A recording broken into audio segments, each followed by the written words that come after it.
Hey friends, இந்த வீடியோவில் நம்ம ஒரு முக்கியமான தகவல் பற்றி பார்க்க போகிறோங்க. அதாவது தமிழ்நாட்டில் ஜாதி சான்றிதழ் வழங்குவது குறித்து ஒரு முக்கியமான உத்தரவை உயர்நீதிமன்றம் வெளியிட்டிருக்கிறாங்க. அதை பற்றின தகவல் தான் இந்த வீடியோவில் பார்க்க போகிறோம். ஸோ முடிஞ்ச அளவுக்கு இந்த இன்ஃபர்மேஷன் நிறைய பேருக்கு ஷேர் பண்ணிவிடுங்க. நிறைய பேருக்கு இது பயனுள்ளதாக இருக்கும்.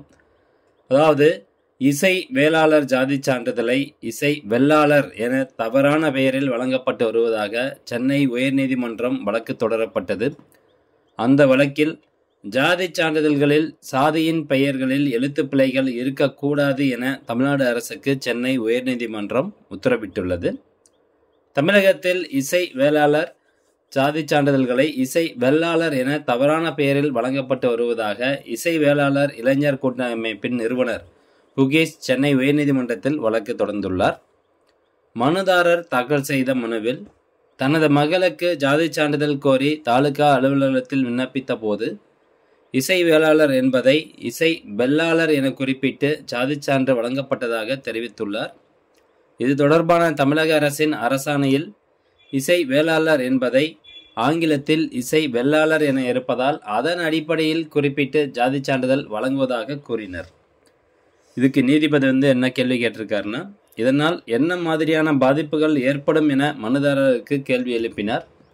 அதற்கு மனுதாரர் தரப்பில் பாதிப்பில்லை என்றாலும் ஒரு நபரின் சமூகத்தை குறிப்பிடும்போது எழுத்துப்பிழைகள் இல்லாமல் இருக்க வேண்டும். ஜாதி சான்றிதழ்களில் ஜாதியின் பெயர்கள் தமிழ் ஆங்கிலத்தில் வேறு வேறாக இருக்கக்கூடாது என்று மனுதாரர் தரப்பில் பதிலளித்தார். இவ்வழக்கின் மூலம் நீதிபதி என்ன தெளிவுபடுத்தினார் அப்படின்னா, ஜாதி சான்றிதழ்களை வழங்கும் போது தமிழ் மற்றும் ஆங்கிலத்தில் ஒரே மாதிரியாக இருக்க வேண்டும். எழுத்துப்பிழையின்றி ஜாதி சான்றிதழ்கள் இருக்க வேண்டும். ஜாதி சான்றிதழ்களில் ஜாதியின் பெயர் தமிழ் ஆங்கிலத்தில் வேறு வேறாக இருக்கக்கூடாது அப்படின்னு சொல்லி உயர்நீதிமன்ற நீதிபதி அவர்கள் உத்தரவிட்டிருக்கிறாரு. ஸோ பிரச்சனை என்ன அப்படின்னு கேட்டிங்கன்னா, ரொம்ப நாளாக இசை வேளாளர் ஜாதி சான்றிதழ் இசை வெள்ளாளர் அப்படின்னு சொல்லி தவறாக கொடுத்துட்டு இருந்திருக்கிறாங்க. என்ன காரணம், எதனால் அந்த மாதிரி கொடுத்தாங்க அப்படின்னா, இங்கிலீஷில் இசை வெள்ளாளர் அப்படிங்கிற மாதிரி டைப் பண்ணியிருக்காங்க. அதனால் தமிழில் கன்வெர்ட் பண்ணும்போதும் அதே மாதிரி கொடுத்துருக்குறாங்க.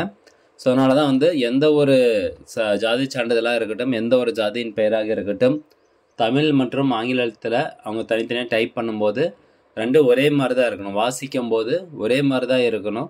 வாசிக்கும் போது எந்த ஒரு வித்தியாசமும் வரக்கூடாது அப்படின்னு சொல்லி உயர்நீதிமன்றம் உத்தரவு போட்டிருக்கிறாங்க.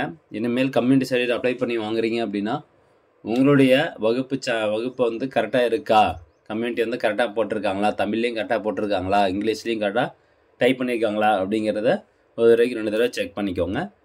ஓகே ஃப்ரெண்ட்ஸ், இந்த தகவல் கண்டிப்பாக உங்களுக்கு பயனுள்ளதாக இருக்கும் அப்படின்னு நினைக்கிறேன். மீண்டும் அடுத்த ஒரு நல்ல பதிவில் சந்திக்கலாம். நன்றி, வணக்கம்.